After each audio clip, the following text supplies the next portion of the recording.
Those who've tracked this conflict have been asking one question. How did we arrive at a ceasefire one moment? There was a serious escalation with air bases being bombed. The next moment, a pause in fighting. How did it happen? India says our forces struck Pakistan so hard they sued for peace. The US says we mediated all night and we brokered peace. And it doesn't matter what Pakistan says because no one's buying it anyway. Interestingly, the announcement came from Donald Trump. He grabbed the mic before the facts could catch up. He took to Truth Social and announced an India-Pakistan ceasefire. Neither country had done it yet. They weren't even talking about it publicly. But Trump went ahead, announced it, and also took credit for it. In New Delhi, everyone was puzzled.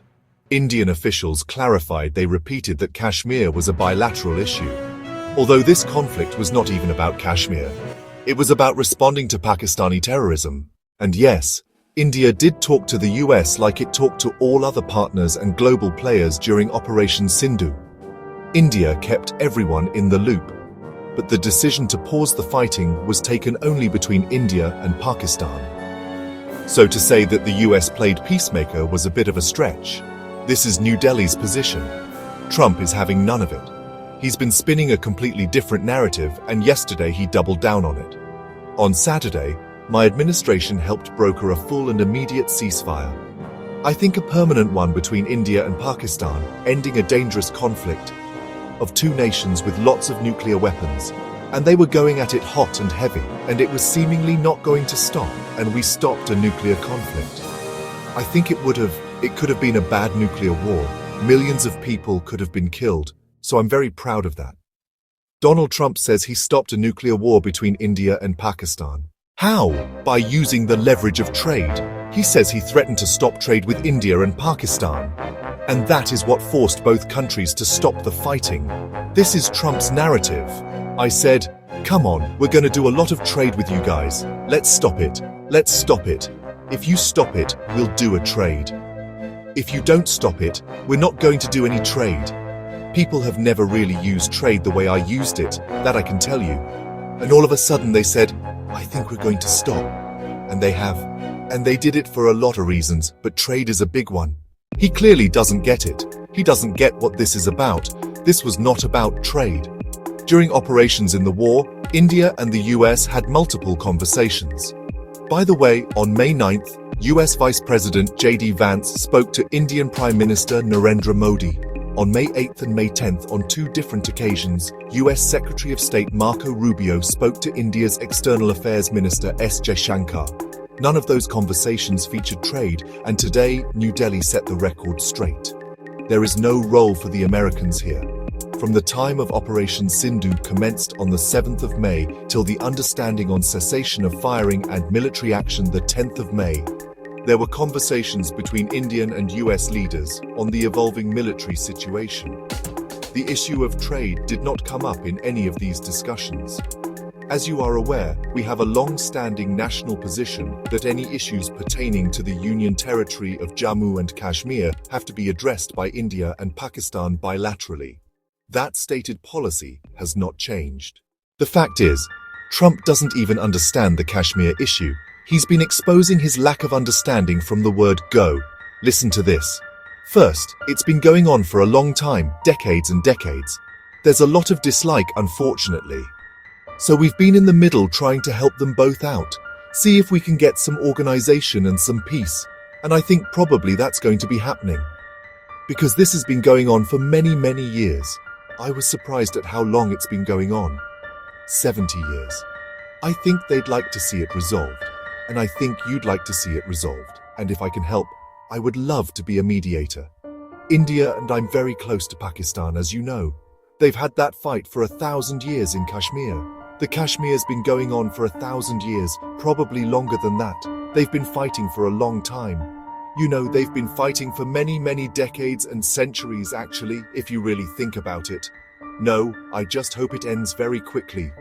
On multiple occasions, as you just heard, Trump has called it a centuries-old conflict. The fact is, it began only in 1947 after the partition and the creation of two separate nation-states, India and Pakistan. So the Kashmir issue is not even a century old. But Donald Trump is just being Donald Trump. mixing up facts with fiction. The question is, why is he so keen to wade in? Why does he want to play peacemaker so badly? Because he thinks that this is his path to a Nobel Prize. And that's what Donald Trump wants, the Nobel Peace Prize. It's an old obsession of his. It started in 2009 when Barack Obama got the Nobel. He was the US president then. He'd been in office for barely 8 months, yet he was awarded the Nobel. What for? Apparently for his efforts to strengthen international diplomacy. It was one of the most ill-deserved Nobel Prizes. And Donald Trump thought it was unforgivable. 16 years later, that moment lives rent-free in his mind still, doesn't it? He got elected, and they announced he's getting the Nobel Prize. I got elected in a much bigger, better, crazier election, but they gave him the Nobel Prize. Ladies and gentlemen, the Nobel Prize will be won by Barack Hussein Obama.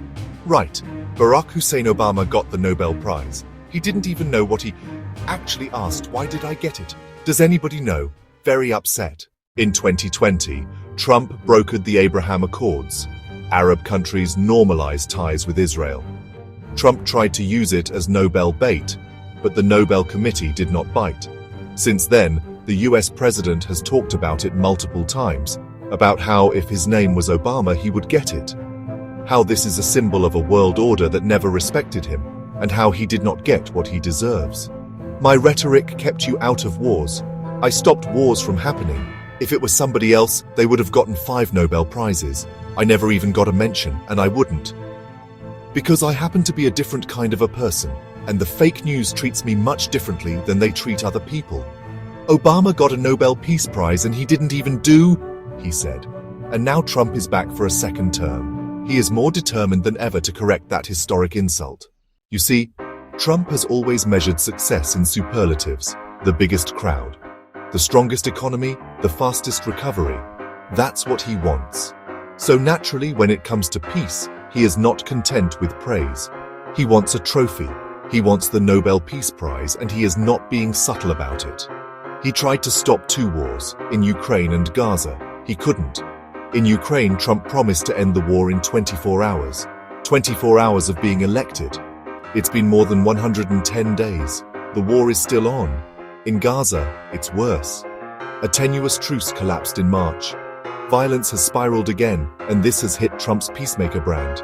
So when he saw an opportunity in South Asia, he seized it. You see, facts have never been speed bumps in the Trump show. This isn't about the reality on the ground. This is not about India. This is not about Prime Minister Modi. This is not about Pakistan. For Trump, this is only about himself. How he de-escalated a potential nuclear war. How he saved millions of lives. How he did what no one else could. This is Trump's version, because the headlines matter more than history. This is not about peace. It's about a prize with his name on it.